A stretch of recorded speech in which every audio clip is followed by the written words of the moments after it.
أعوذ بالله من الشيطان الرجيم. بسم الله الرحمن الرحيم. إن الحمد لله نحمده ونستعينه ونستهديه. نحمده ونستغفره ونستهديه ونؤمن به ونتوكل عليه ونثني عليه الخير كله. من يهد الله فلا مضل له ومن يضلل فلا هادي له. وأشهد أن لا إله إلا الله ولي الصالحين، إلها واحدا أحدا فردا صمدا، لم يتخذ صاحبة ولا ولدا ولم يكن له كفوا أحد. اللهم صل وسلم وبارك على الرحمة المهداة والنعمة المزداة على سيدنا وحبيبنا محمد صلى الله عليه وآله وسلم تسليما كثيرا. الحمد لله، الحمد لله، ثم الحمد لله. Chers musulmans, chères musulmanes, chers étudiants, chères étudiantes, Inch'Allah, aujourd'hui, nous avons le livre Riyad al-Salihin. Riyad al-Salihin qui signifie les jardins des vertueux. Les jardins des vertueux. Inch'Allah, c'est ce que nous allons faire aujourd'hui comme livre. On est toujours dans le chapitre du repentir. Bab Tawbah. On est toujours dans le chapitre du repentir. Parce qu'on a fini avec succès le livre des œuvres du cœur, commençant par chapitre. Non, on est toujours dans le livre des œuvres du cœur. Le premier chapitre, c'est le chapitre de la sincérité, de l'intention ou de la présence d'intention dans les actes. Et là, après, on a commencé le chapitre, toujours le même livre, mais le chapitre a changé parce qu'on a fini la sincérité et la présence, on a fini ça. Donc, toujours le livre des œuvres, mais chapitre de repentir.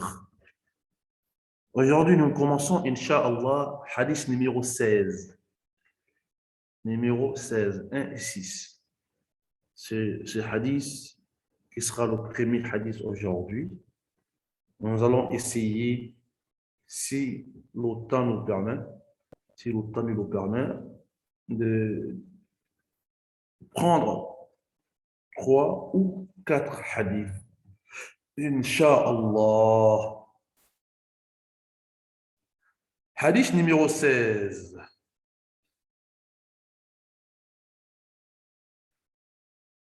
وعن أبي موسى عبد الله بن قيس الأشعري رضي الله عنه عن النبي صلى الله عليه وآله وسلم قال: إن الله تعالى يبسط يده بالليل ليتوب مسيء النهار ويبسط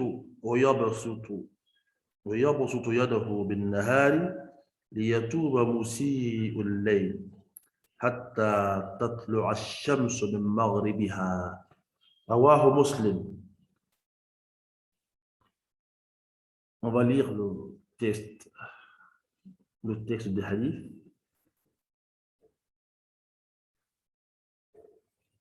D'après Abu Moussa al-Ash'ari, on a déjà parlé de ces grands hommes de l'islam, de ces grands sahaba. D'après Abu Moussa al-Ash'ari, il rapporte, radiallahu anhu, qu'Allah soit agréé de ses faits. Il rapporte que le prophète Mohammed, alayhi wa alihi salatu wa salam wal baraka, a dit: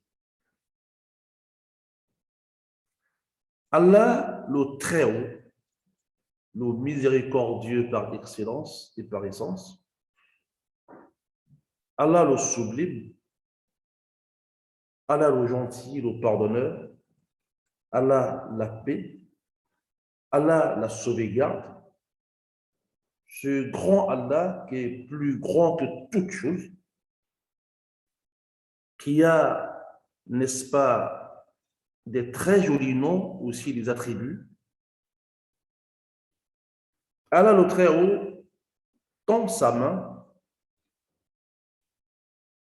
la nuit afin que celui qui a péché la journée, c'est lui qui a péché le jour, se répande. Et il tend sa main le jour afin que celui qui a péché la nuit se répande.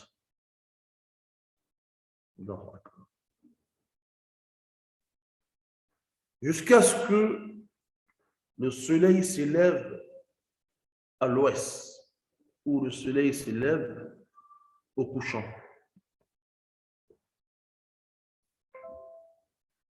Chers musulmans, je vais déposer le livre d'abord, parce que il y a des choses à dire. Excusez-moi, j'ai oublié d'éteindre le portable. Vous savez, on va pas me rater. Voilà, c'est fait. Le test du hadith montre clairement l'étendue de la miséricorde d'Allah. Allah est beaucoup trop miséricordieux. Trop. Oui, le mot trop n'est pas exagéré. Toutes sortes de miséricordes, de gentillesses que vous allez penser dans la tête, Allah est au-delà de ça.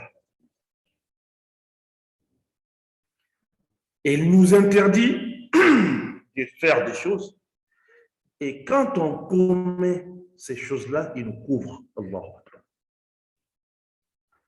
Allah Jalla Shanu subhanahu wa ta'ala, il aime tellement l'humain, il a glorifié l'humain, il a élevé l'humain, il a généreux l'humain, il a mis l'humain au degré supérieur des créatures. Et il a aimé cet humain. Surtout quand ces humains sont de la communauté mohammedienne. Ya Allah. Parce que le prophète Mohammed alayhi wa salatu wa salam est son intime. Oui.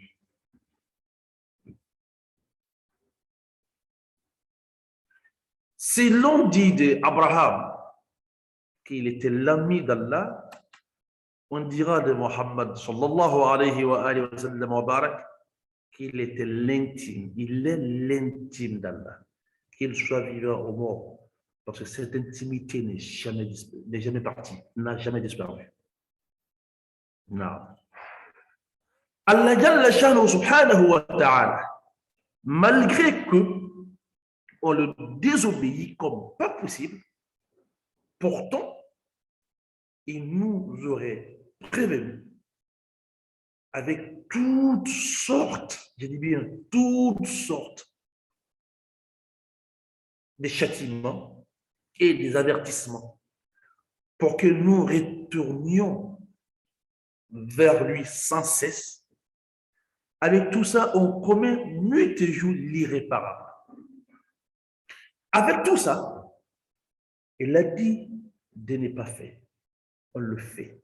Il voit, il sait. On le fait. Après, on lui demande pardon. Il accepte. Ya Allah. Quelle générosité, Ya Allah. Chers musulmans, ces hadiths et tout ce que nous allons apprendre, tout ce qu'on a appris dans ce chapitre du repentir, n'ont aucunement l'intention de nous inciter à faire du mal. Là, n'ont aucunement l'objectif de nous demander de faire ce qu'on veut là.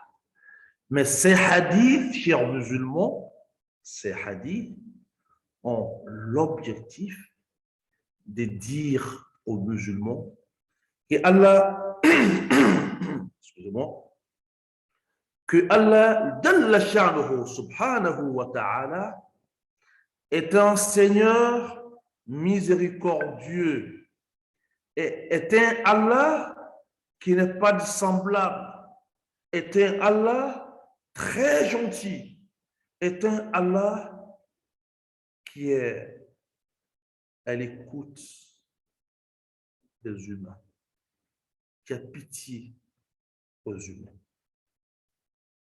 Chers musulmans, Allah peut, n'est-ce pas, il peut détruire celui qui fait du mal. Et c'est fini.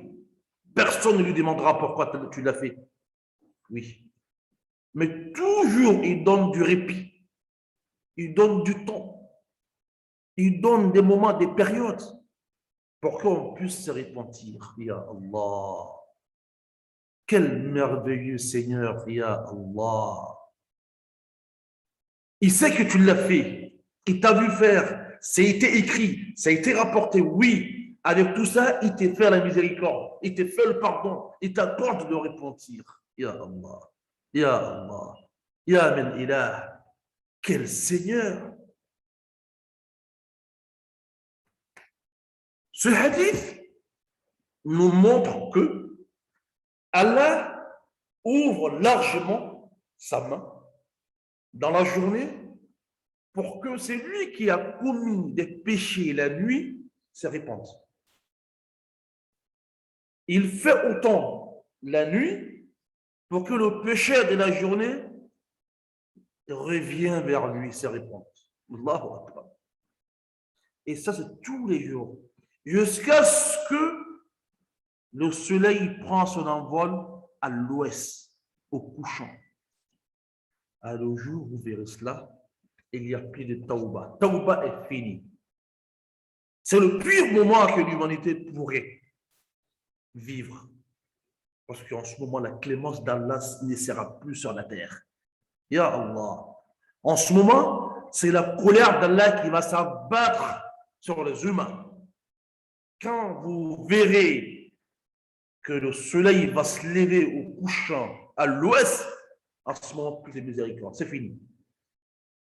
La porte du repentir sera fermée. La clé sera jetée. C'est fini. Non. Non. Dans ce hadith, l'on comprend autre chose. Que vous et moi, on a déjà vu dans les fondements du dogme quand on avait commencé les cours il y a 2 ans. C'était quoi, chers musulmans? Est-ce que les attributs que Allah se donne dans le Coran et dans les enseignements de son prophète Mohammed, sallallahu alayhi wa alihi wa sallam wa barak, est-ce que ces attributs, on les donne à Allah ou en donnant à Allah, on essaye de changer et de donner à Allah ce qui est de droit? Ça, c'est une grande discorde entre les savants de l'islam. Si vous vous rappelez les cours que nous avions faits en 2019. Chers musulmans, je demande aux étudiants, je demande aux étudiantes, je demande aux musulmans, musulmanes d'être très, très, très attentifs. Parce que les écoles dogmatiques se rejettent tout le temps en islam. Une fois, j'ai dit ceci. Il y a eu plus de sang en islam pour le dogme que pour l'application de la charia. C'est étonnant. Oui. Il y a eu plus de sang coulé en islam par rapport au dogme. Allah est où? Allah est comment? Il est assis, il est arrêté, il est ici, il n'est pas ici, il a des mains, il a des yeux, il n'en a pas. Allahu Akbar. Il y a eu plus de sang coulé en islam par rapport à cela que d'appliquer la charia. Quelqu'un qui a volé, il faut lui couper la main. Quelqu'un qui a forniqué, il faut le frapper 100 coups. Quelqu'un qui a commis l'adultère, il faut le lapider. Quelqu'un qui a tué, il faut le tuer. Quand on ôte la vie On doit ôter la vie à l'islam. Quelqu'un qui nous a dit, je ne suis plus dans la religion, on doit lui montrer le chemin de repentir pendant 3 jours. S'il ne se répand pas pendant 3 jours, il doit être exécuté. Mais avec tous ces sharias que vous voyez, wallah, le sang a plus coulé le fait que les musulmans, à un moment donné, cherchaient à savoir où est Allah, comment est Allah, il est arrêté, il est assis, il est là-haut, il n'est pas là-haut, il est comme ça. Il y a eu des écoles dogmatiques qui se sont affrontées entre eux. Wallahi, c'était des moments sombres dans l'islam. C'est pourquoi, si vous vous rappelez, j'ai pris le juste milieu. Il y a des écoles qui vont vous dire Allah a des mains, Allah a des yeux.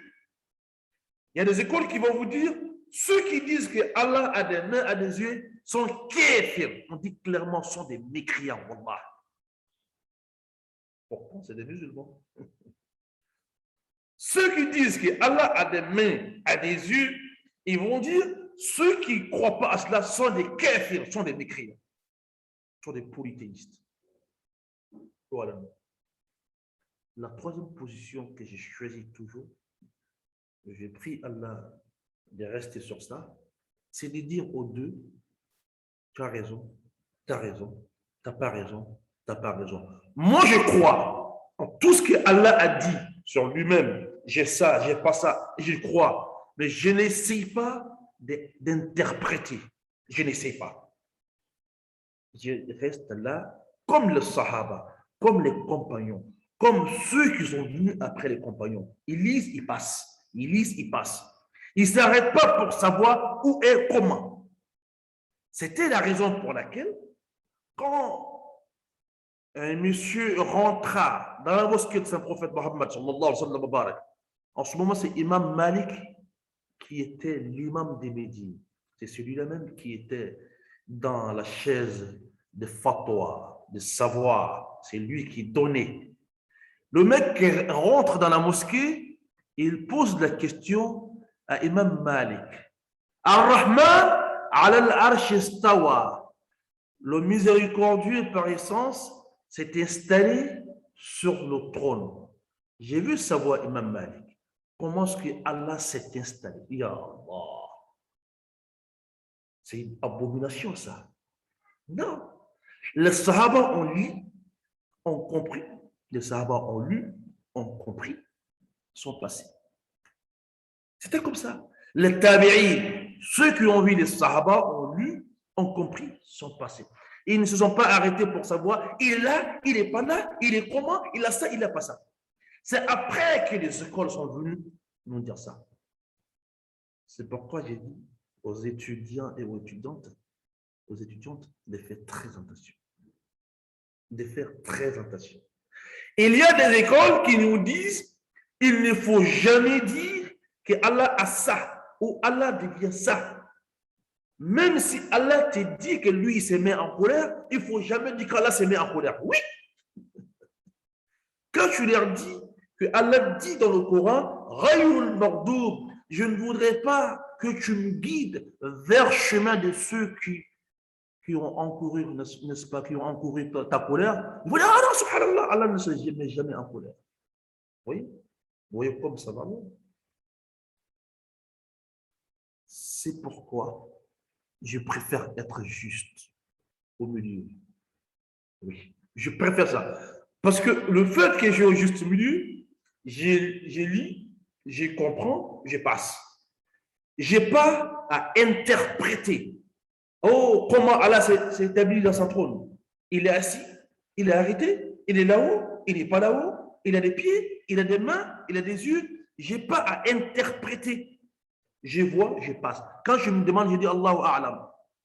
Parce qu'en même temps, Allah nous dit, tous les deux groupes, même tous les 3 groupes, ils n'ont qu'une seule preuve. Allah dit, rien n'est semblable à Allah. Ceux qui vont te dire, par exemple, que Allah a des mains, ils vont te dire, Allah a des mains, mais pas comme les nôtres. Allah a des yeux, mais pas comme les nôtres. D'accord? Allah a ça, mais pas comme les nôtres.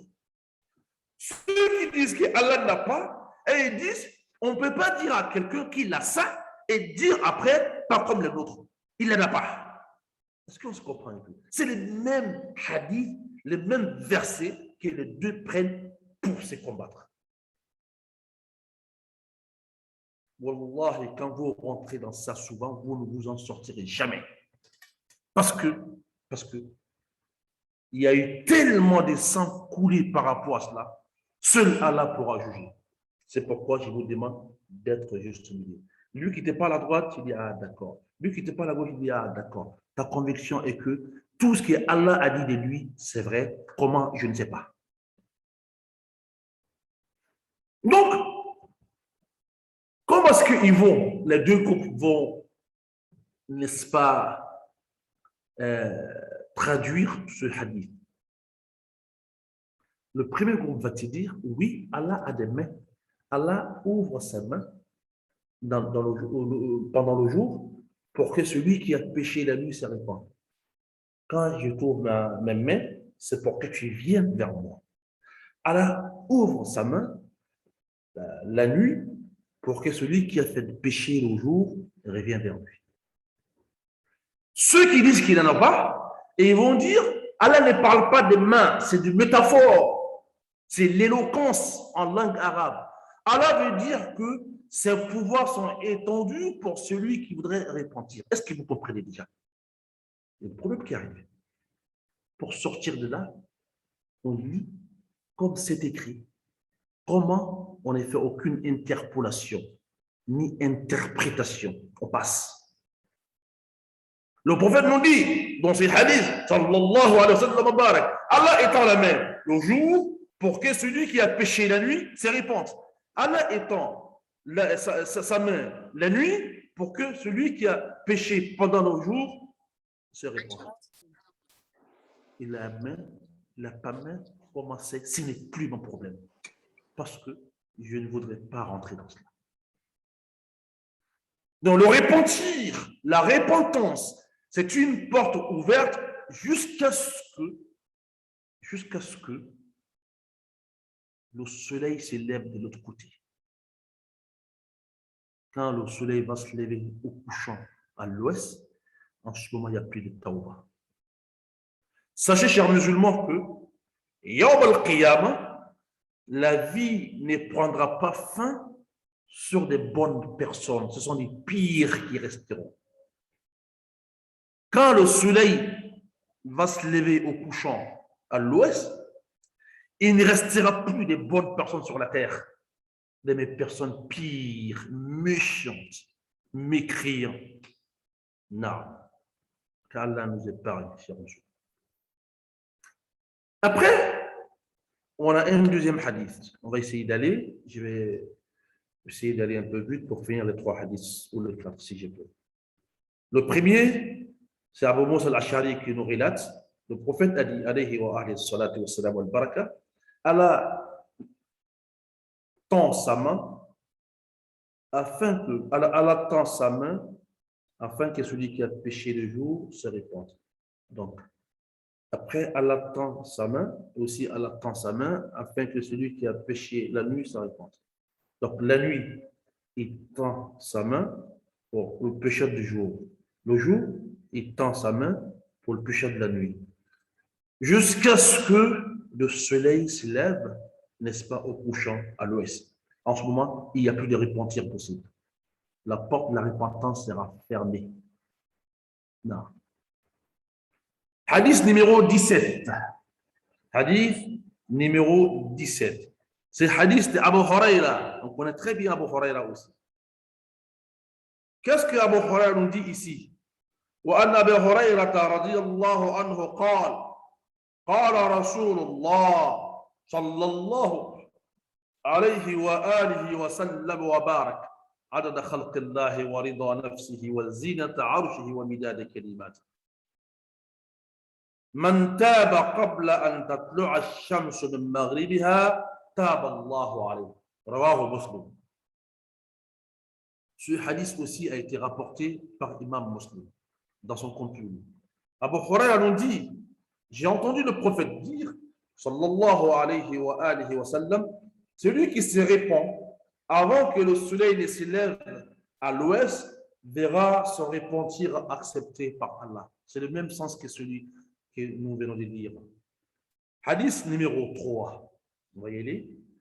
An Abdurrahman, Abdullah, an Abi Abdurrahman, Abdullah ibn Umar ibn al-Khattab, radiyallahu anhuma, قال عن النبي صلى الله عليه وآله وسلم قال إن الله عز وجل يقبل توبة العبد ما لم يغرر رواه الترمذي وقال حديث حسن.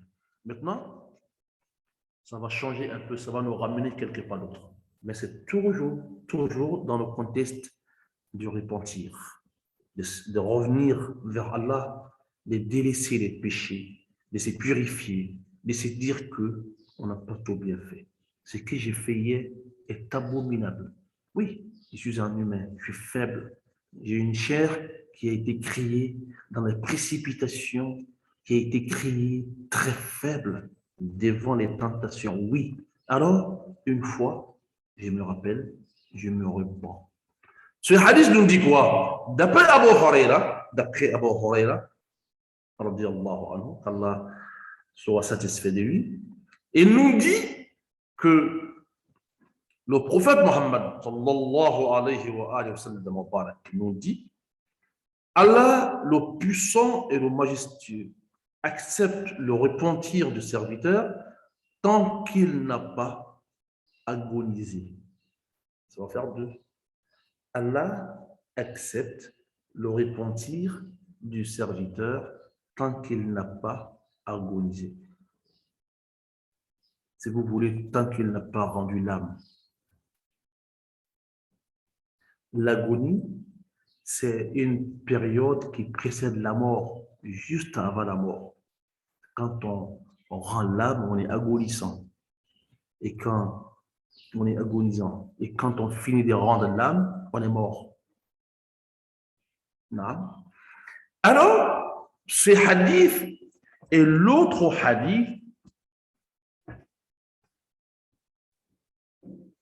vont, n'est-ce pas, nous montrer, pour ceux qui ne comprennent pas, du discorde.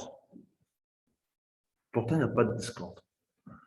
Le premier hadith et le deuxième que nous avons vu aujourd'hui nous disent, les deux nous disent, que la porte des repentis reste entrouverte jusqu'à ce que Allah, Jalla Sha'nuhu subhanahu wa ta'ala, fait, jusqu'à ce qu'Allah fasse lever le soleil au couchant.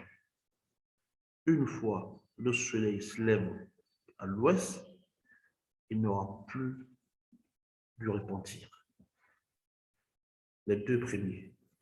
Ce hadith qui est avec nous nous dit que Allah, Jalla Sha'nuhu subhanahu wa ta'ala, accepte le repentir du serviteur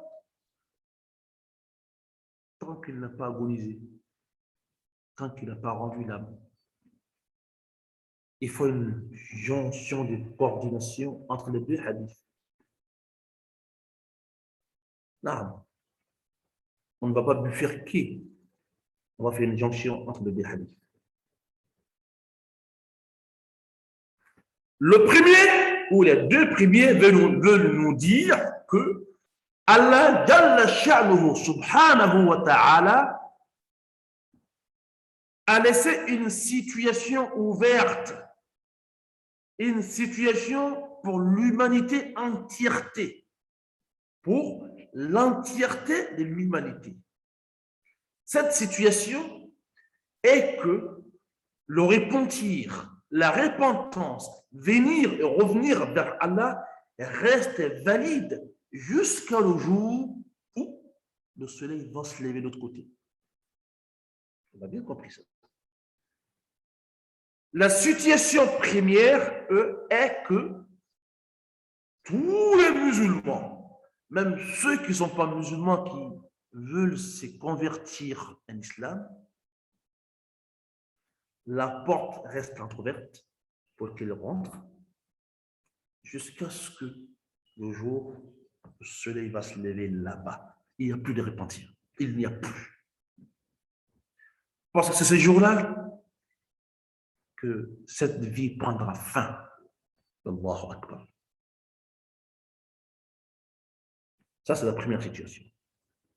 Une situation humaine globale.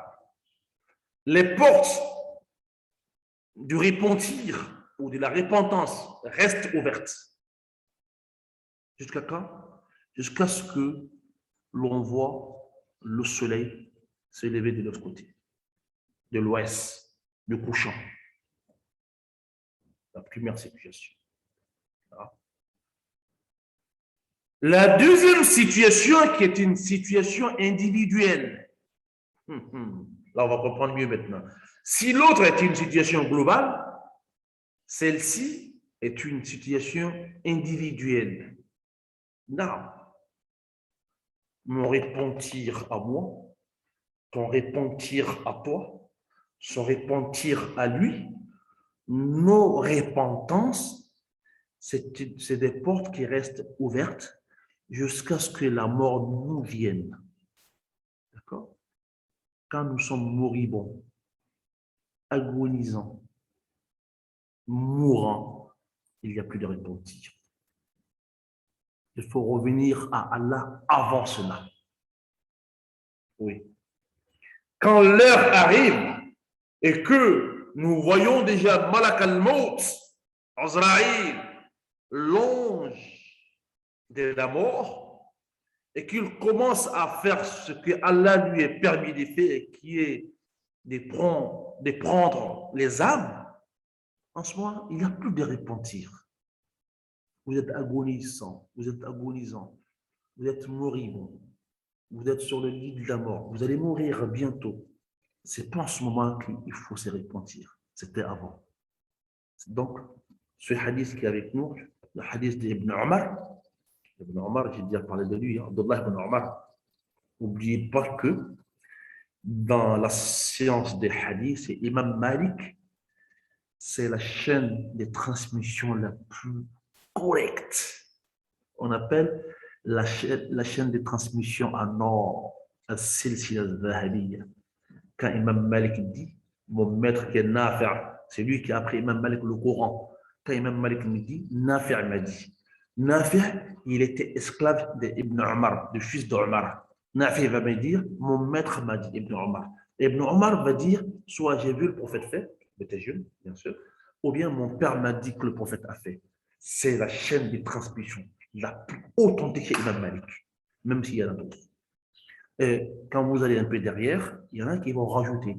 Parce que Imam Shafi'i a étudié chez Imam Malik pendant des années. Donc, Imam Shafi'i va dire, Imam Malik m'a dit. C'est clair et net. On est tous d'accord qu'il a étudié chez lui. Après, il y en a qui vont rajouter encore. Quand Imam Ahmed bin Hanbal m'a dit, j'ai entendu mon maître, Imam Shafi'i dit. C'est vrai, Ahmed a étudié chez Shafi'i.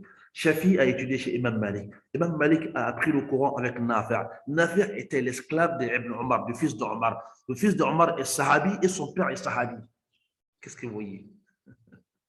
Donc ce hadith est le hadith d'Ibn Omar, le fils d'Omar qui est Abdullah ibn Omar. Tellement qu'il a aimé le prophète Mohammed, sallallahu alayhi wa sallam, il dit tout ce qu'a fait, tout ce qu'a dit le prophète, il va tout mettre en pratique. Tout. Sauf s'il n'est pas au courant. Tout ce qu'a dit, tout ce qu'a fait le prophète Mohammed, il va tout mettre en pratique. Ibn Omar. C'est Ibn Omar qui va commencer à jeûner. Il va dire au prophète, tu as dit que le meilleur des jeûnes, c'est le jeûne de Daoud. Il jeûnait un jour, il laissait un jour. Moi, toute ma vie, je ferai ce jeûne parce que tu as donné un privilège maximum à ce jeûne. Daoud, il fait le jeûne d'aujourd'hui, il laisse demain. Il jeûne aujourd'hui, il laisse demain. Pendant toute sa vie. Ibn Omar dit, le prophète, comme tu as dit ça, alors moi, Abdullah, il s'appelle Abdullah. Abdullah, le fils d'Omar, il dit, moi, je vais faire ça mon boulot. Le prophète va dire, Daoud est un prophète. Oui. Faire comme lui, ce serait compliqué. Je préfère pour toi que tu fasses la sunna que nous faisons, les lundis et les jeudis, les 3 jours du mois. Donc, chaque semaine, tu fais le jeûne. Et le mois contient 4 semaines, donc ça fait 8 jours. Et tu fais les 3 jours du mois lunaire, 13e, 14e et 15e. Ça va te faire facilement 11 jours par mois. Je préfère que tu fasses ça. Il va dire au prophète, est-ce que tu as bien dit que le meilleur des jeûnes, c'est le jeûne de Daoud? Oui, bien sûr, c'est ça. Moi, je vais faire le meilleur. Le prophète va lui dire, je te conseille de faire le nôtre. Parce que c'est plus souple, c'est plus facile. Le jeûne de Daoud, Daoud est un prophète. Est-ce que tu pourras continuer? Ibn Omar, tellement ancré en lui la sunna que le prophète dit ou le prophète fait, il a toujours pris le côté dur de la sunna. Ibn Omar, Abdullah ibn Omar. Mais quand il va vieillir, il va se rappeler des propos prophétiques. Ya Allah. Il va dire, si je savais, j'allais prendre ce que le prophète Mohammed sallallahu alayhi wa sallam m'avait donné comme des conseils. Parce qu'il m'avait conseillé de prendre lui sa sunna au lieu de prendre la sunna de Daoud. Mais comme lui-même a dit que la sunna de Daoud a des privilèges qu'aucune autre pratique de jeûne n'a, c'est pourquoi j'ai fait ça. Mais si je savais, en ce moment, le jeûne me fatiguait. Vous savez qu'avec l'âge, le jeûne fatigue. On ne peut pas mettre le jeûne tout le temps quand on est beaucoup âgé. Mais lui, il y a une sunna qu'il a commencé depuis très jeune. Parce que quand le prophète partait, je pense qu'il n'avait pas encore atteint les 15 ans, si je ne me trompe pas. Donc, une sunna qu'il a commencé très tôt, il ne pouvait pas arrêter même quand il avait 60 ans. Mais s'il écoutait la sunna du saint prophète Mohammed, sallallahu alayhi wa sallam, on n'allait pas arriver là. Avant d'attaquer le 4e hadith d'aujourd'hui, qui est très long, d'accord, mais qui parle de la même chose, hein, nous allons revenir un peu sur un verset coranique. Ce verset parle du repentir, de la repentance. Oui. Pour celui qui veut voir, il voit Sourate An-Nisa. Il regarde Sourate An-Nisa. La sourate des femmes, sourate numéro 4. Chapitre ou sourate numéro 4. Verset 17-18. Ça concerne le repentir. Qu'est-ce que Allah, Jalla Sha'nuhu, subhanahu wa ta'ala, nous dit? Allah dit, subhanahu wa ta'ala, ba'da a'udhu billahi minash shaytanir rajim, إنما التوبة على الله للذين يعملون السوء بجهالة ثم يتوبون من قريب فأولئك يتوب الله عليهم وكان الله عليما حكيما وليست التوبة للذين يعملون السيئات حتى إذا حضر أحدهم الموت قال إني تبت الآن ولا الذين يموتون وهم كفار أولئك أعتدنا لهم عذابا أليما. Qu'est-ce que Allah nous dit dans ce verset, chers musulmans, excusez-moi. Allah, Jalla Sha'nuhu, subhanahu wa ta'ala, dit clairement dans ce verset, dans ce verset de Sourate An-Nisa, Sourate les femmes, ليست التوبة إنما التوبة نعم إنما التوبة على الله للذين يعملون السوء بجهالة. Allah accueille seulement le repentir de ceux qui font le mal par ignorance. C'est ça que je veux aujourd'hui. Mais je vais lire le verset en entièreté, après on revient. Allah accueille seulement le repentir de ceux qui font le mal par ignorance, ou de ceux qui font le péché par ignorance, et qui aussitôt se repentent. Voilà ceux de qui Allah accueille le repentir. Allah est omniscient et sage. Le verset suivant nous dit, mais l'absolution des péchés n'est point destiné à ceux qui font des mauvaises actions jusqu'au moment de la mort. D'accord? C'est répondre. Jusqu'au moment de la mort, c'est répondre. Jusqu'au moment de la mort, c'est présent. Là, c'est présente. Jusqu'au moment où la mort se présente à l'an 2, excusez-moi, j'ai eu du mal. Bon. Jusqu'à où la mort se présente à l'an 2 et qui s'écrit, certes, je me répands maintenant. C'est pendant la mort qu'on vient de voir. Non plus, et non plus l'absolution des péchés, non plus. À ceux qui meurent mécréants,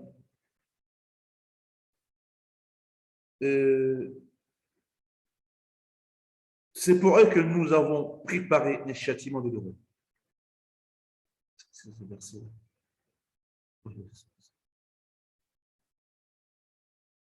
Non, c'est ça, c'est ce verset, excusez-moi.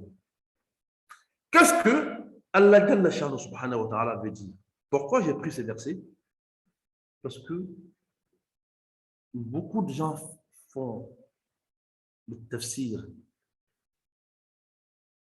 Le tafsir, quand je dis le tafsir, c'est la version du Coran.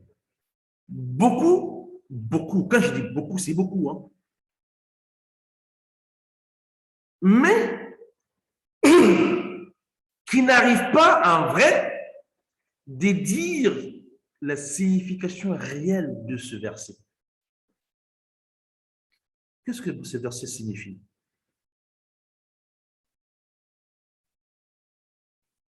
Quand Allah dit Innama tawba Allah, Allah accueille le repentir de celui qui commet le péché, le mal, par ignorance. Si on prend ça avec l'apparence du verset coranique, on va dire celui qui commet, n'est-ce pas, un péché, pourtant il savait que le péché est une interdiction, il n'y a pas de repentir pour lui. Parce que c'est ce que nous donne l'apparence du verset. Ce qui n'est pas vrai. Ce qui n'est pas vrai. Il faut savoir que ici, Allah subhanahu wa ta'ala dit, Allah accueille seulement le repentir de ceux qui font le péché ou le mal par ignorance. Ce n'est pas par ignorance du péché. Il sait que le volet n'est pas permis. Il sait que la fornication est interdite. Il sait que mentir n'est pas bon. Il sait que tromper n'est pas bon. Il sait. Mais il l'a fait. Donc, si on prend ce verset en apparence, parce qu'il a forniqué, il ne peut plus revenir à l'islam. Il va rester comme il est sué à vie. Allah ne le veut plus. Allah ne va jamais le pardonner parce qu'il a menti. Donc, c'est fini pour lui. Il est destiné à l'enfer. Et parce qu'il a désobéi à ses parents, il ne peut plus revenir. C'est fini pour lui. Là. Parce que la plupart d'entre nous, 99% parmi les musulmans, on commet les péchés quand on sait déjà que c'est interdit. Oui. Même s'il y a, je laisse toujours une petite probabilité pour les ignorants. 99% parmi nous, quand on désobéit aux parents, on sait que c'est interdit. Quand on ment, on sait que c'est interdit. Quand on vole, on sait que c'est interdit.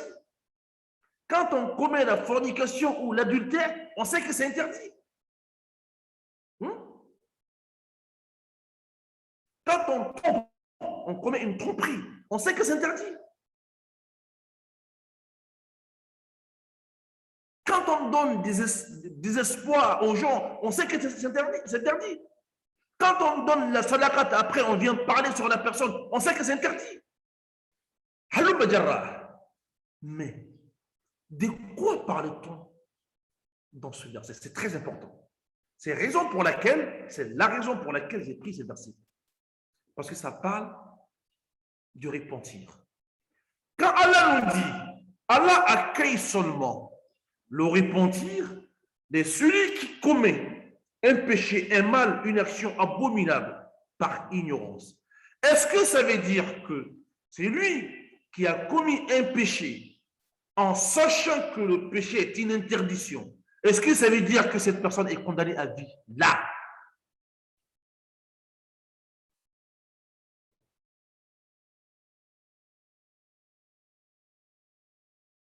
Quand on parle, il faut ramener les preuves. Hein. On n'est plus à l'école des Ali Baba. Il faut tout dire là. Il faut ramener les preuves. Oui. Ma preuve est juste là, le verset qui va venir. Allah nous dit, certes, Allah accueille seulement le repentir de ceux qui font du mal par ignorance, qui font le péché par ignorance et qui aussitôt se repentent. On va dire, il a fait par ignorance aussitôt. Attends, il a su quand et puis il s'est repenti aussitôt. Ah. Donc tout de suite, tu comprends que ce n'était pas l'ignorance de l'interdiction, mais c'est l'ignorance de l'étendue du péché, l'ignorance de la colère que Allah pourrait avoir contre toi qui commets le péché, l'ignorance du châtiment de l'enfer. C'est de cela qu'il s'agit, chers musulmans. Ce n'est pas l'ignorance de l'interdiction. Parce que si tu prends cela, on ne doit plus se repentir. Non?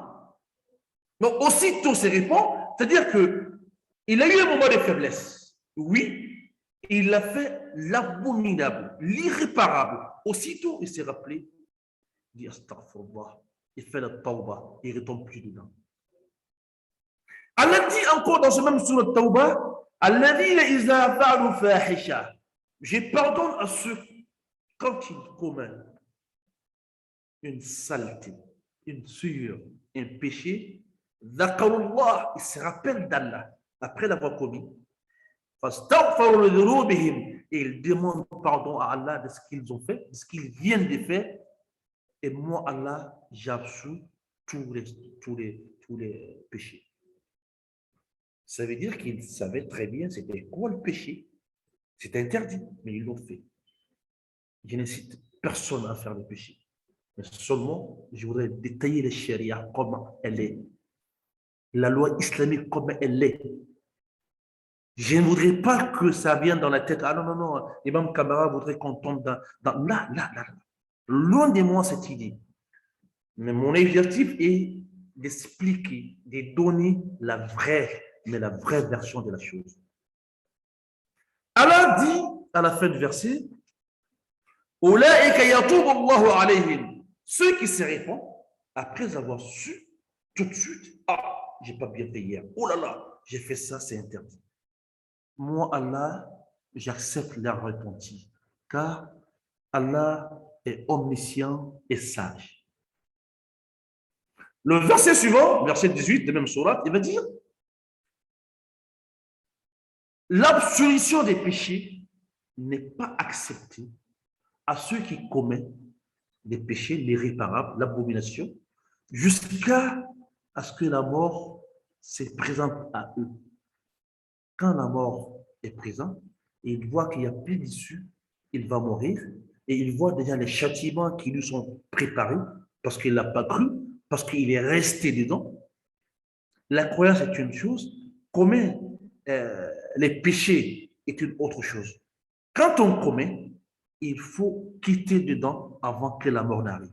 C'est pourquoi mieux vaut ne pas commettre. Parce que si vous commettez aujourd'hui et que vous ne savez pas si demain vous serez vivant, vous allez mourir dans un état critique. Oui. Donc, le sens réel de ces versets veut dire Allah accepte tout repentir, sauf le repentir de celui qui se retrouve devant la mort. Quand on se trouve devant la mort, il n'y a plus de repentir. Ou ceux qui meurent en étant des mécréants, il n'y a pas de repentir pour eux non plus. J'espère que j'ai été clair. Avec ça aussi, il y a un hadith que nous verrons dans ce même livre de Riyad al-Salihin. Le prophète nous dit dans un hadith authentique qu'un monsieur a tué, a ôté la vie à 100 personnes. Je dis bien 100. 10, 10, 10, 10, 10, 10. 100 personnes. Mais il est rentré au paradis. Ce n'est pas pour inciter les gens à les tuer. C'est une interdiction. Ce monsieur, il a ôté la vie à 99 personnes.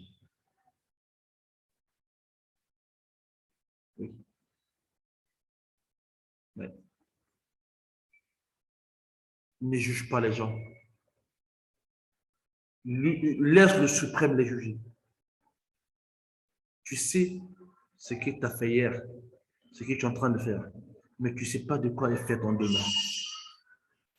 Le lendemain peut être très mélancolique. Ne juge pas les gens. Monsieur a ôté la vie à 99 personnes.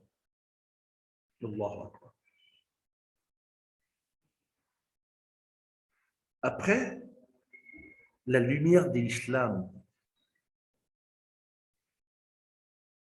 va jaillir dans son cœur. Il va vouloir se repentir. L'islam est venu pour sortir les gens de l'adoration des serviteurs vers l'adoration du Créateur. L'islam est venu pour sortir les gens des ténèbres spirituelles vers la lumière évidente. Il a eu la lumière. Il veut se repentir maintenant. Il a entendu parler de quelqu'un, sachant. Pourtant, il n'était pas un savant. Il était un pratiquant, mais pas un savant. Wallah, le gros problème que nous avons dans la religion, c'est cela. Il y en a qui sont très pratiquants, mais ils ne connaissent rien de la religion. Et ceux-là sont plus durs que ceux qui connaissent. Parce que lui, il est grand pratiquant, il est ancré dedans et pense que la vérité, il la détient lui seul. Ce monsieur que l'on pensait qu'il était sachant, il était savant, il était scientifique. Quand le pécheur va venir vers lui disant que j'ai tué 99 personnes, j'ai ôté la vie, j'ai ôté la vie des 99 personnes, 9. Aujourd'hui, il voudrait me répondre pour refaire ma vie, pour être un homme propre. Ya Allah. Cet adorateur qui n'est pas savant, que les autres pensaient qu'il était savant, cet adorateur va lui dire « Ah non, non, non, non, non, non, non, avec 99%, tu n'as plus ta place au paradis, reste comme tu es. La porte ou les portes du repentir ou de la repentance sont fermées. Sur le nez, tu ne peux plus rentrer. » Ah, il dit, bon, d'accord, Dieu merci. Comme je ne peux plus me répondre, je ne peux plus rentrer dans la religion, c'est bon. Il a tué ce monsieur ici. Il a ôté la vie à ce monsieur pour compléter à 100.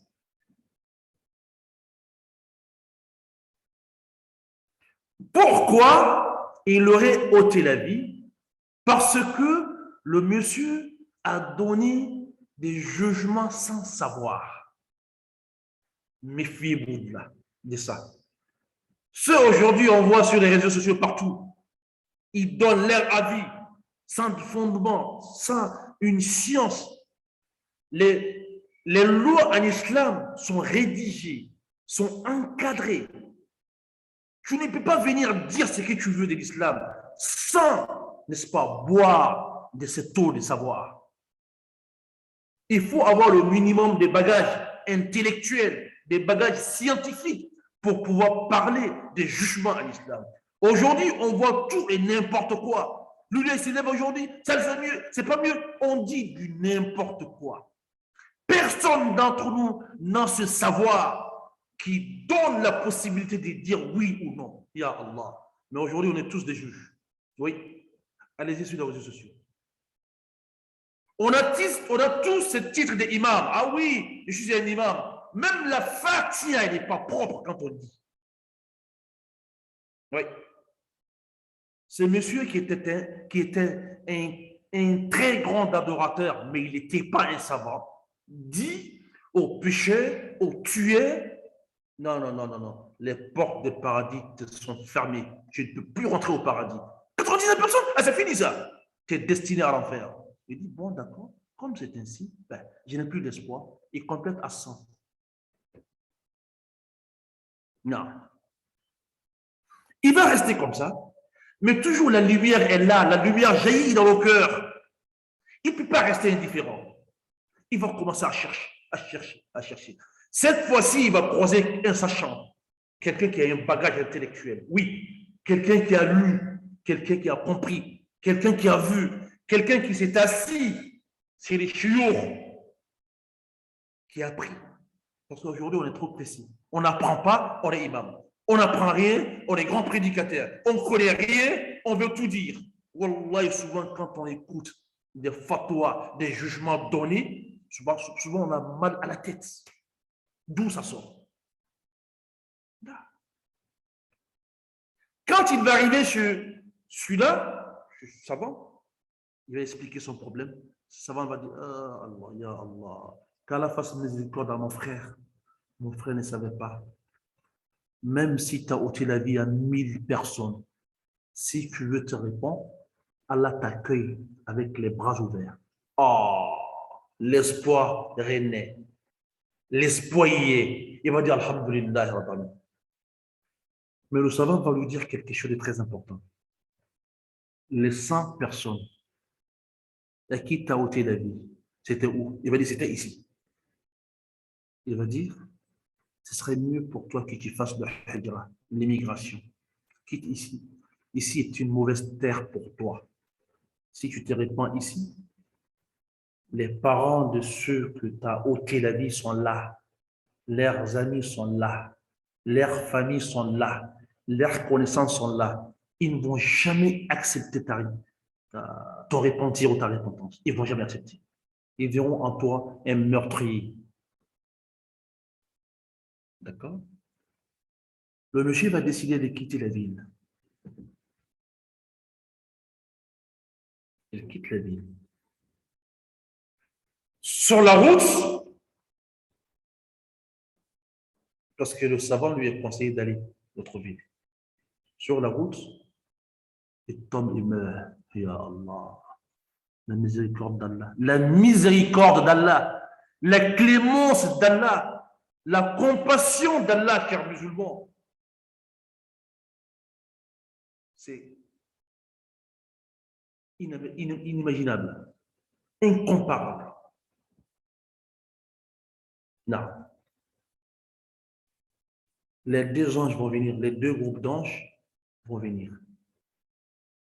Les anges du bien, les anges du mal. Les anges du bien vont dire, ils partaient vers la terre bénie pour se repentir, vers la bonne terre. Sinon, en lui, il a pris l'intention de se repentir depuis un moment. Les anges du mal vont dire, non, mais il ne s'est pas repenti. Donc, comme il ne s'est pas repenti, il est à nous. Il est à mi-chemin entre la bonne terre et l'autre terre. Ils vont rester ainsi. Allah enverra un autre ange pour venir juger entre eux. Cet ange va dire, Allah me dit de vous dire de mesurer la distance entre où il partait et où il quittait. S'il est plus proche d'où il quittait, vous les anges du mal, vous le prenez. S'il est plus proche d'où il partait, vous les anges du bien, vous le prenez. Ya Allah, quelle clémence Allah, quelle clémence, quelle compassion, quelle pitié Allah a pour nous, chers musulmans. Il dit dans un autre hadith, même si tu viens vers moi alors que tes péchés sont nombreux plus que les sables qui se trouvent devant les océans, je te pardonne, ya Allah. Ya Rab, ya Ghaffar, ya Rab, ya Ghafour, ya Rab, ya Rahman, ya Rab, ya Rahim, ya Allah. Pourquoi on ne se répand pas? Parce que tu as fait ça, tu as fait ça, tu as fait ça. Tout ce que tu as fait est égal à zéro devant la miséricorde d'Allah. Devant la compassion d'Allah. Tout ce que tu as fait est égal à zéro. Zéro, zéro, zéro, zéro. Si nos méfaits sont grands, Allah, subhanahu wa ta'ala, sa clémence, sa compassion, sa pitié est 150 milliards fois plus grand que nos péchés. Qu'on se répand. Qu'on se répand, cher Dieu. Alors, les anges vont faire la mesure, ils vont trouver Chypre, un quart de mètre. C'est ce qui va le différencier. Il est devenu plus proche de là où il partait avec un quart de mètre. Pas un demi-mètre, un quart. Le hadith va dire alors, parce que le moment que l'ange Azaïl prenait son âme, le moment de rendre l'âme, il s'est tiraillé un peu, alors il est devenu un peu plus proche de la terre où il partait que de la terre où il quittait. Ça, c'est la miséricorde divine. Pourquoi? Parce que Allah sait, dans le Sha'nu subhanahu wa ta'ala, que si l'autre pratiquant qui n'était pas savant, s'il savait que le monsieur pouvait se répandre, il allait dire au monsieur de se répandre, le monsieur sera déjà un musulman depuis très longtemps. Mais comme lui a dit, comme il l'a dit au monsieur, non, tu ne peux pas te répandre, et le monsieur a complété. Il est encore resté dans sa mécréance.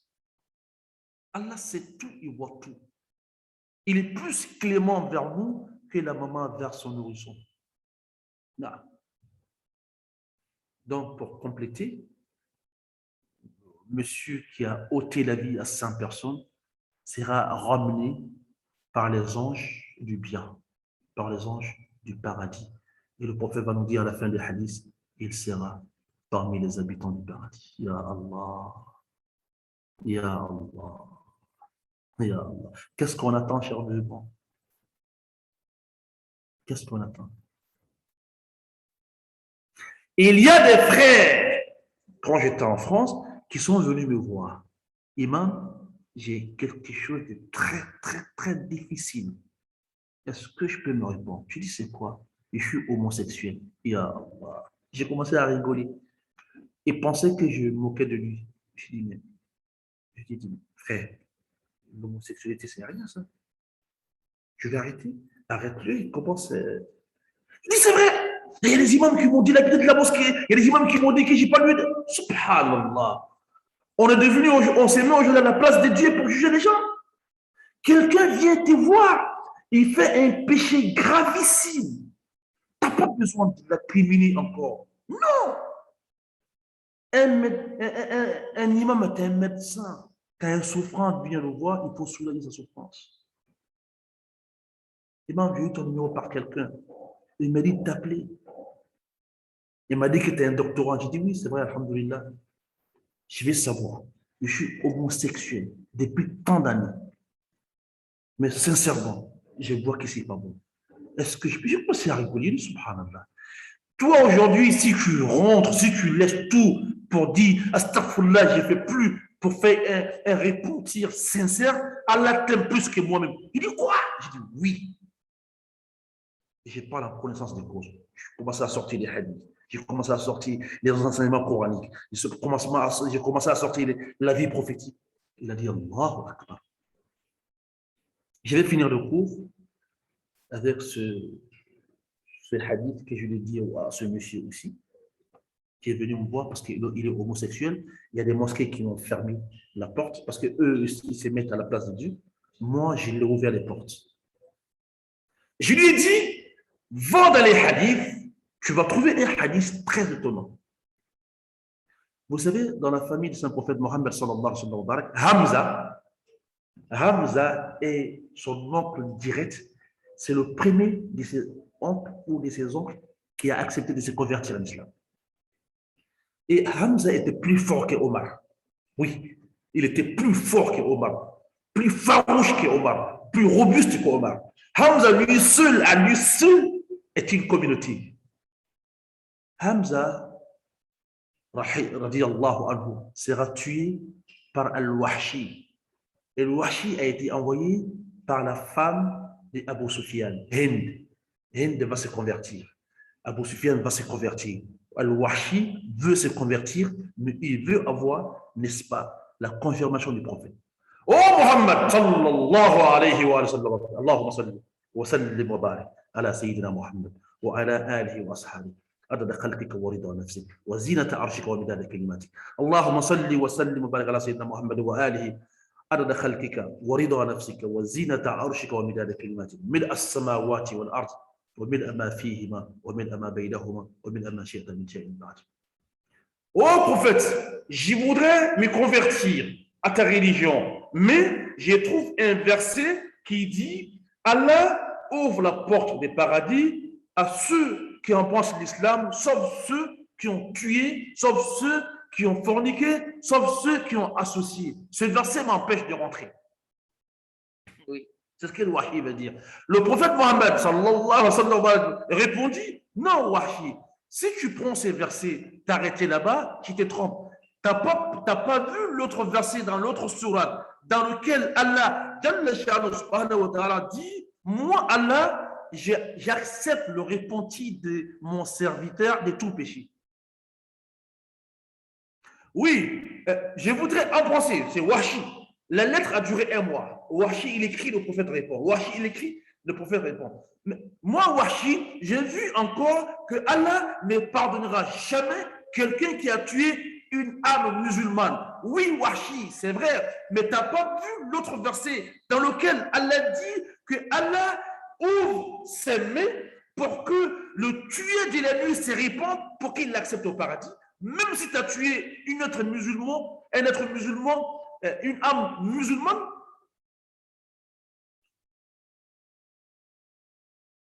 ça va durer un temps. Wahi va prendre toute sa famille. Ils vont émigrer à Médine. Il va venir dire Ashhadu an la ilaha illallah wa ashhadu anna Muhammadan Rasulullah sallallahu alayhi wa sallam. Pourtant, celui qui a tué Hamza, Ya Allah, il a même fait des choses qui sont interdites pendant la guerre. Il va l'ouvrir la poitrine. Il va prendre le cœur que Hind avait besoin. Parce que Hind, il était, à ce jour-là, une femme très méchante. Si le prophète lui-même l'envoyait par excellence, c'est la charia, c'est Dieu qui nous donne la charia. Allah Jalla subhanahu wa ta'ala après le prophète Mohammed. C'est Allah d'abord et après le prophète Mohammed. Si le prophète même accepte que le tueur de son oncle vienne, se répond, n'est-ce pas, pour rentrer dans l'islam, qu'est-ce que nous, les minables imams, qu'est-ce qu'on a à dire à un musulman qui fait ses prières, qui fait ses jeûnes, qui fait tout ce qu'Allah lui a demandé, mais il a une épreuve de sa vie. Cette épreuve est qu'il est homosexuel. Qu'est-ce qu'on ne peut pas faire pour le ramener? On le chasse des mosquées. Ya Allah, que Allah nous donne la vraie version de l'islam. C'est très important, chers musulmans. Comme disait l'un de mes chers, docteur Tahar Mahdi, non, pas Tahar Mahdi, docteur Hadidi. Docteur Hadidi nous disait que il n'y a pas de problème dans la religion. Non. Tout problème se trouve dans la pratique de la religion. Je vais pratiquer comme j'ai compris. Tu vas le pratiquer comme tu l'as compris. L'autre va le pratiquer comme il l'a compris. C'est comme ça. Il n'y a pas de problème dans la religion. Tout problème se trouve dans la pratique des religions. L'autre, il se donne à la mort en disant au monsieur que tu ne peux pas te répondre. Pourtant, c'est archi faux. نفعني الله وإياكم بالذكر الحكيم. فقولوا ما تسمعون واستغفر الله العظيم الجليل لي ولكم ولسائر المسلمين من كل ذنب فاستغفروه إنه هو الغفور الرحيم. اللهم صل على محمد وآله وسلم والحمد لله رب العالمين. On va arrêter le cours aujourd'hui ici, hadith numéro 18 je pense. Inch'Allah, si on revient avec le Riyad al-Salihin, on prendra hadith numéro 19. Mais la semaine prochaine, si tout va bien, Inch'Allah, on commence avec Boulough al-Maram. Boulough al-Maram, Inch'Allah. S'il y a des questions, on pourra compléter. S'il n'y a pas de questions, on fait le dua final, Inch'Allah. Haza wa salamu alaykum wa rahmatullah.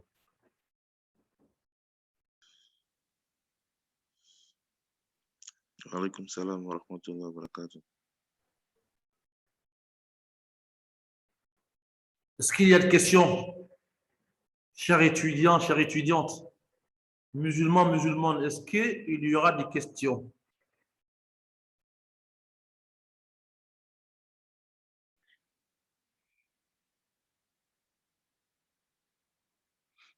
Moi, je n'ai pas de questions en tout cas. Ok, bon, je pense qu'on va arrêter pour aujourd'hui ici. On va terminer par le doha. Actuellement, il pleut fort ici à Abidjan. Alhamdulillah, c'est un moment pendant lequel Allah exauce très rapidement les doigts. سبحانك اللهم نستغفرك لا إله إلا أنت نتوب إليك. أعوذ بالله من الشيطان الرجيم. بسم الله الرحمن الرحيم. اللهم صل على محمد وآل محمد وسلم. اللهم صل على محمد وآل محمد وسلم. اللهم صل وسلم وبارك على سيدنا محمد وآله عدد خلقك ورضا نفسك وزينة عرشك ومداد كلمات ملء السماوات والأرض وملء ما فيهما وما بينهما وملء ما شئت من شيء بعد. اللهم علمنا ما ينفعنا وانفعنا مما علمتنا وزدنا علما. اللهم لا علم إلا علمك. علمنا ما ينفعنا وانفعنا مما علمتنا وزدنا علما. اللهم علمنا ما ينفعنا وانفعنا مما علمتنا وزدنا علما. وقل ربي زدنا علما وقل ربي زدنا علما وقل ربي زدنا علما وقل ربي زدنا علما. ربنا اغفر لنا سيئاتنا وتب علينا انك انت التواب الرحيم. اللهم انت ربنا لا اله الا انت خلقتنا ونحن عبادك ونحن على عهدك ووعدك ما استطعنا نعوذ بك من شر ما صنعنا نبوء لك بنعمتك علينا ونبوء بذنوبنا فاغفر لنا فإن لم تغفر لنا وترحمنا لنكونن من الخاسرين. اللهم إنا ظلمنا أنفسنا ظلما كثيرا واعترفنا بذنوبنا وعلمنا أن لا ملجأ إلا إليك. ربنا اغفر لنا ذنوبنا وكفر عنا سيئاتنا وتوفنا مع الأبرار وآتنا ما وعدتنا على رسلك يوم القيامة إنك لا تخلف الميعاد. اللهم إنك عفو تحب العفو فاعف عنا. اللهم إنك عفو تحب العفو فاعف عنا. اللهم إنك عفو تحب العفو فاعف عنا. اللهم إنك عفو تحب العفو فاعف عنا.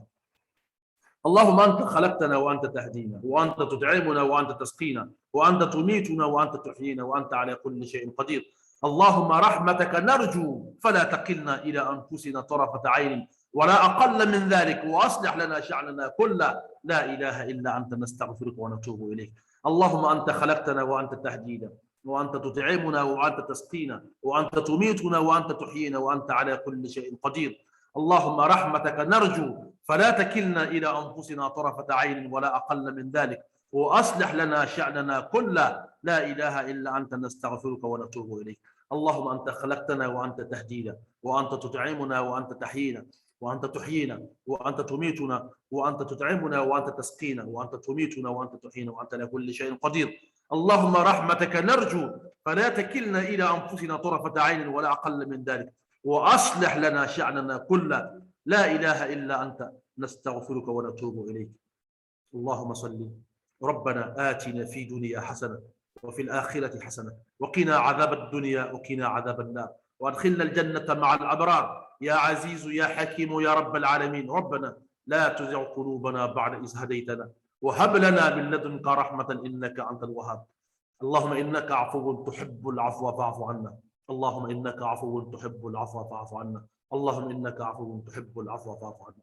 نستغفر الله العلي العظيم الحي القيوم الذي لا إله إلا هو ونتوب إليه. اللهم اغفر لنا ذنوبنا كلها دقها وجلها وأولها وآخرها وعلانيتها وسرها برحمتك يا أرحم الراحمين. إنا تبنا إليك برحمتك يا أرحم الراحمين إنا تبنا إليك برحمتك يا أرحم الراحمين إنا تبنا إليك يا رب العالمين. إن الله وملائكته يصلون على النبي يا أيها الذين آمنوا صلوا عليه وسلموا تسليما. اللهم صل وسلم وبارك على الرحمة المهداة والنعمة المصداة على النبي الحبيب البشير المبشر يوم المحشر على سيدنا محمد صلى الله عليه وآله وسلم عدد خلقك ورضا نفسك وزينة عرشك ومداد كلماتك ملء السماوات والأرض وملء ما فيهما وملء ما بينهما وملء ما شئت من شيء بعد والحمد لله رب العالمين. إن شاء الله. آمين آمين. بارك الله فيك إمام. وفيكم البركة. شكرا. Barakallahu fik. وفيكم البركة. شكرا. Et bon séjour, Imam. Imam, bon séjour à Abidjan.